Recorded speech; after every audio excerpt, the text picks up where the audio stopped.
Malayalam ప్రేమంతో stardom తెచ్చుకుంది అనుపమ పరమేశ్వరన్. ఈ ఒక్క సినిమా ఆమె జీవితాన్ని మార్చేసింది. ఇప్పుడు టాలీవుడ్లోనూ ఆమె పేరు మారుమ్రోగుతుంది. చైతు ప్రేమంలో అనుపమనే హీరోయిన్. ఇక అఆలో నాగవల్లిగా అలరించేసింది అనుపమ. ప్రస్తుతం టాలీవుడ్ పై ఫోకస్ పెట్టిన అనుపమను మీ ఫేవరెట్ హీరో ఎవరని అడిగితే ఒకరు పవన్ కళ్యాణ్, మరొకరు మహేష్ బాబు అంటూ తెలివైన సమాధానం ఇచ్చింది.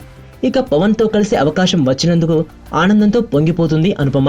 అంత పెద్ద స్టార్ అయినా పవన్ కళ్యాణ్ ఎంత వినయంగా కనిపిస్తారో. ఆయన్ని తొలిసారి కలిసినప్పుడు, మాట్లాడినప్పుడు కలిగిన అనుభూతి మాటల్లో చెప్పలేను అని అంటుంది అనుపమ. ఫస్ట్ టైం చూస్తాను రా ఇలాంటి అమ్మాయిని. మనసుకు మనసు, జాలికి జాలి.